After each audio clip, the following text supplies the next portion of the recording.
சமைக்கும்போது ஒரு லவ்வோட சமைக்கணும்டா. அதான் பாதி ருசியே. வெங்காயம் நறுக்கும்போது கூட ரசிச்சு நடக்கணும், லவ்வோட. வணக்கம் அண்ட் வெல்கம் டு இன்லாஸ் சமையல். இன்னைக்கு நம்ம பார்க்க போற டிஷ் உடைச்சு ஊற்றின முட்டை குழம்பு. வாங்க அதை எப்படி செய்யலாம், என்ன தேவைங்கிறத பார்க்கலாம். வணக்கங்க. இப்போ இந்த உடைச்சி ஊற்றி முட்டை குழம்பு வைக்கிறதுக்கு நான் தேவையான பொருள் எல்லாம் என்னென்னு சொல்லிடுறேன்.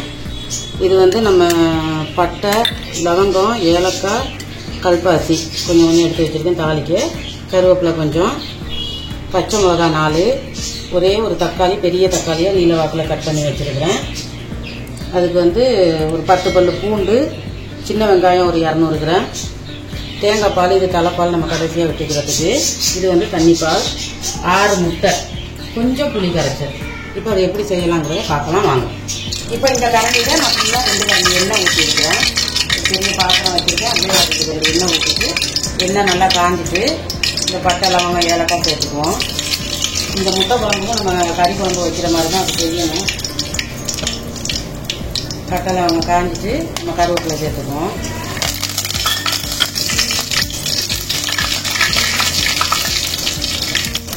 பத்து பல்லு பூண்டு நசுக்காமல் அப்படியே முழுசாக தான் போடுறேன். அதுலேயே 4 பச்சை மிளகா அதையும் சேர்த்துக்குவோம். சேர்த்து இதெல்லாம் கொஞ்சம் பொரிக்கிற அளவுக்கு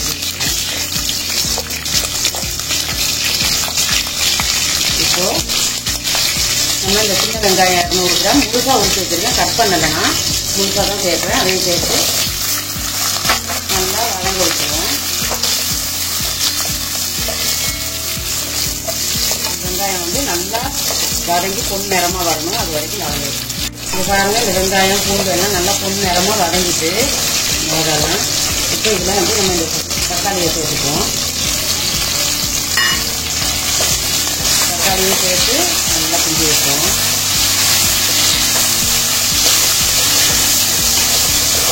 இதையும் கொஞ்சம் நல்லா வதங்க வைக்கணும்.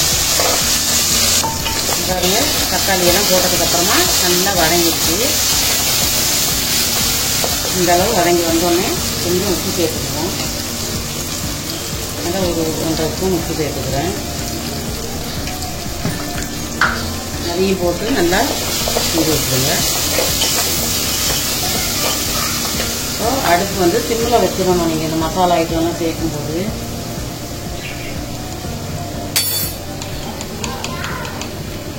ஒரு 1/2 ஸ்பூன் மிளகுத்தூள் சேர்த்துக்கிறேன். 1 ஸ்பூன் ஜீரகத்தூள், 1/2 ஸ்பூன் மஞ்சள் தூள்,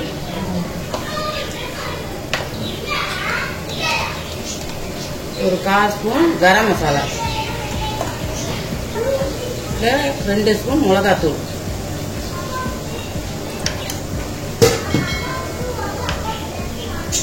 ஒன்றரை ஸ்பூன் மல்லித்தூள்.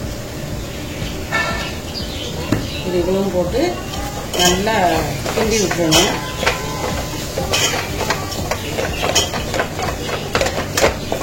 இதை கிண்டும் போது நீங்கள் அடுப்பு கொஞ்சம் ஃபாஸ்ட்டாக வச்சுக்கலாம். இந்த மாதிரி கிண்டிட்டு எல்லாம் நல்லா மிக்ஸ் ஆனோடனே இப்போ நம்ம எடுத்து வச்சுட்டு தண்ணி பால் சேர்த்துக்குவோம். தண்ணி பாலை சேர்த்துக்குவோம்.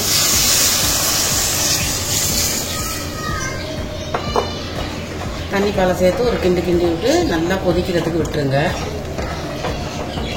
இப்போ நம்ம அதெல்லாம் ஊற்றினதுக்கப்புறமா நல்லா கொதிச்சுட்டு நல்லா கொதிச்சு வந்திருக்கு. இந்த ஸ்டேஜில் நான் பூண்டு மட்டும்தான் வந்து முழுசாக போட்டிருக்கேன். ஒரே ஒரு ஸ்பூன் இஞ்சி பூண்டு பேஸ்ட்டு சேர்த்துக்கிறேன். கொஞ்சம் வாசனையாக இருக்கும், குழம்பும் நல்லாயிருக்கும். ஏற்கனவே வந்து நான் முட்டை ஆம்லெட் குழம்பு போட்டிருக்கேன். இது வந்து உடைச்சி ஊற்றி செய்கிறது நல்லாயிருக்கும். இப்போது நம்ம இந்த தலைப்பாலையும் சேர்த்துக்கலாம். சேர்த்துட்டு அப்படியே கொஞ்சம் தண்ணி மிக்ஸ் பண்ணி, நமக்கு குழம்பு எவ்வளோ வேணுமோ அவ்வளோ வச்சுக்கலாம். ரொம்ப குழம்பு வேணும்னா கொஞ்சம் தண்ணி, நிறைய குழம்பு வேணும்னா நிறைய வச்சுக்கலாம், கம்மியாக வேணும்னா கம்மியாகவே வச்சுக்கலாம். இப்போ வந்து நம்ம கொஞ்சம் நேரம் கொதிக்க விட்டுருவோம். இந்த தலைப்பாலும் ஊற்றினதுக்கப்புறம் நல்லா கொதிச்சு இந்த மிளகாத்தூள், பச்சை வாழையெல்லாம் போயிடுச்சு. இதில் வந்து கொஞ்சம் புளி கரைச்சல் எடுத்து வச்சுருக்கேன், அதையும் கொஞ்சம் சேர்த்துக்குவோம். சேர்த்து கிண்டி விட்டுட்டு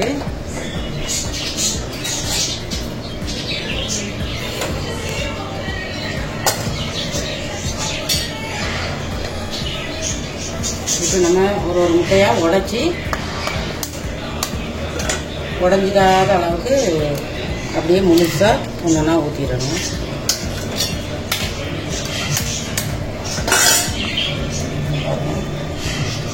மஞ்சள் கரு கலங்காத அளவுக்கு ஒரு பக்கமாக ஊற்றி விட்டுறணும். இதுக்கு வந்து தொட்டுக்கிறதுக்கு ஏதாவது வேணும்னா நீங்கள் செஞ்சுக்கலாம், இல்லை இந்த முட்டையவே கூட அப்படியே தொட்டுக்கலாம்.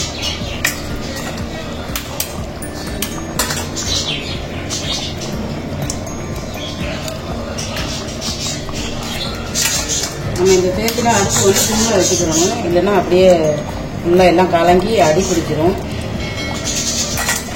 ஃபாஸ்ட்டாக வைக்கக்கூடாது அடுப்பு.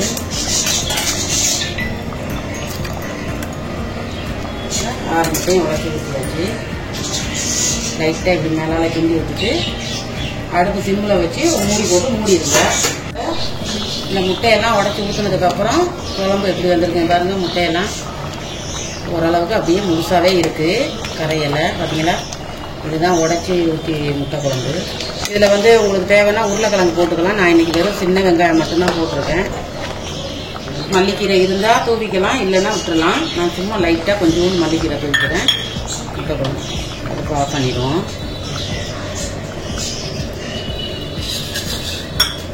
நான் உப்பு கம்மியாக தான் போட்டிருக்கேன், பத்தலைன்னா நீங்கள் பார்த்துட்டு போட்டுக்கலாம்.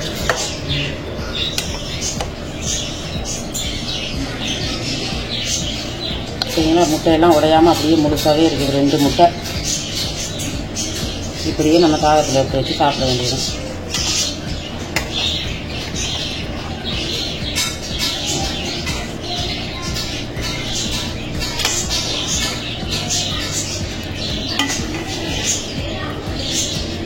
இப்போது சூப்பரான சுவையான நல்ல ஒரு முட்டை உடச்சி ஊற்றி குழம்பு ரெடி ஆயிடுச்சு. அது எப்படி செய்கிறதுங்கிறத பார்த்துருக்கீங்க. கண்டிப்பாக நீங்களும் ட்ரை பண்ணி பாருங்கள், நல்லாயிருக்கும். ட்ரை பண்ணி பார்த்துட்டு எங்களுக்கு கமெண்ட் செக்ஷனில் சொல்லுங்கள். எங்கள் சேனலுக்கு சப்ஸ்கிரைப் பண்ணுங்கள், சப்போர்ட் பண்ணுங்கள். இதே மாதிரி இன்னொரு நல்ல வீடியோவில் உங்களை சந்திக்கிறோம். ஓகே, பாய். சமைக்கும் போது ஒரு லவ்வோட சமைக்கணும்டா, அதான் பாதி ருசியே. வெங்காயம் நறுக்கும் போது கூட ரசிச்சு நறுக்கணும், லவ்வோட.